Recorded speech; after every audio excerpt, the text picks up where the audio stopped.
C'est pourquoi il dit que nous sommes lieutenants d'Allah sur terre.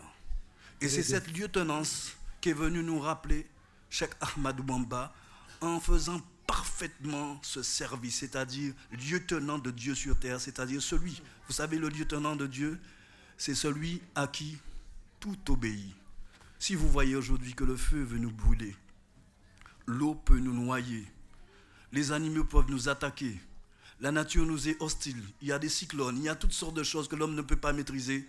Non, quand en vérité, quand Dieu il a créé l'homme à la base, il a appelé les anges et les anges se sont inclinés devant Adam. Et Adam est notre ancêtre. Seigneur Touba nous dit, repliez-vous en Adam. Il faut se souvenir de ce qui s'est passé, de ce pour prouver ce qu'on est, ce que nous sommes.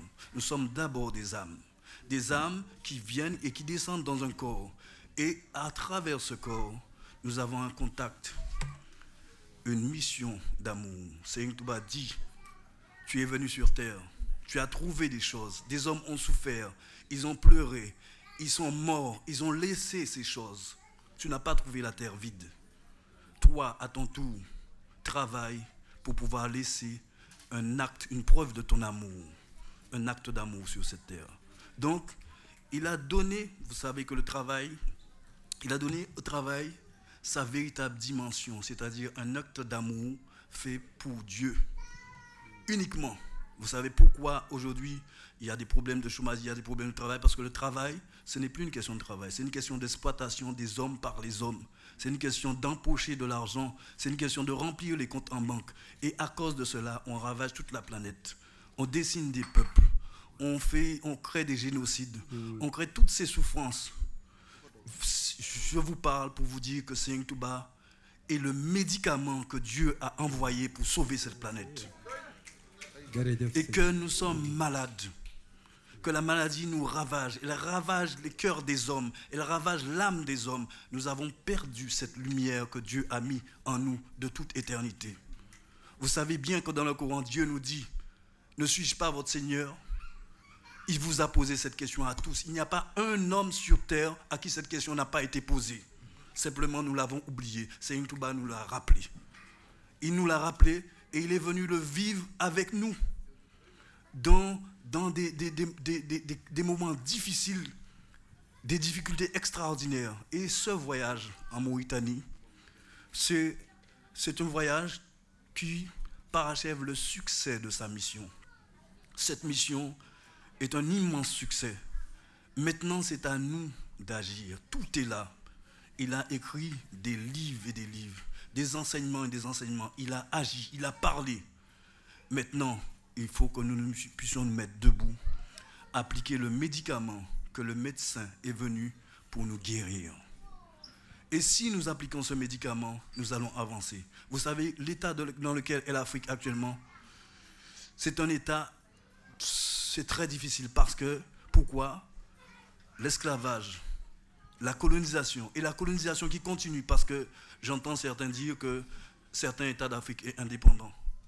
Aucun pays d'Afrique n'est indépendant. Aucun.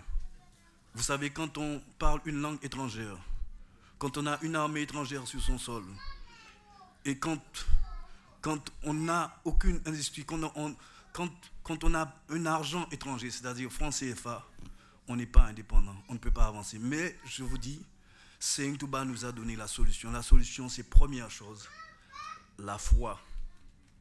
La foi dans le cœur de l'homme, la pureté et l'amour, et élever son âme et nous mettre ensemble, agir, réfléchir selon les enseignements.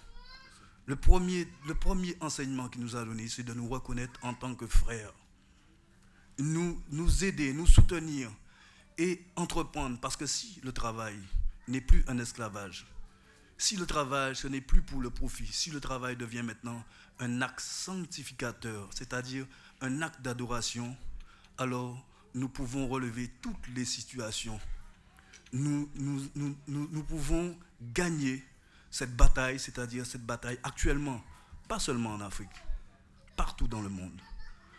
D'un côté, il y a l'industrialisation, mais il y a aussi le vide spirituel. De notre côté, il y a cette lumière spirituelle, mais il n'y a rien comme matériel.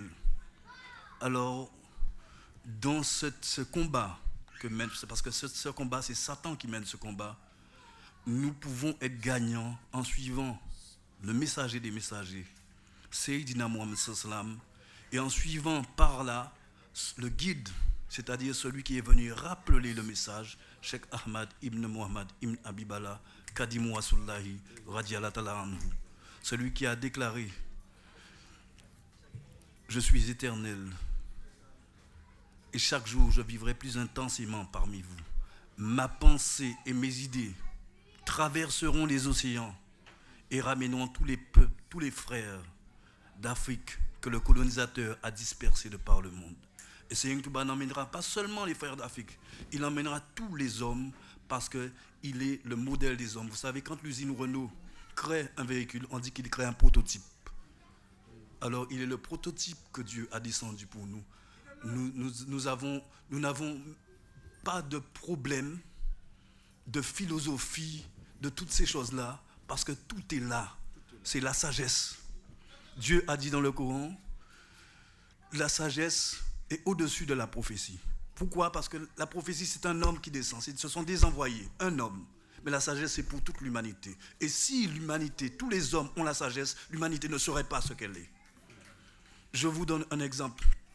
Si vous voyez ici en Europe, regardez, il n'y a plus de forêt, il n'y a plus d'animaux.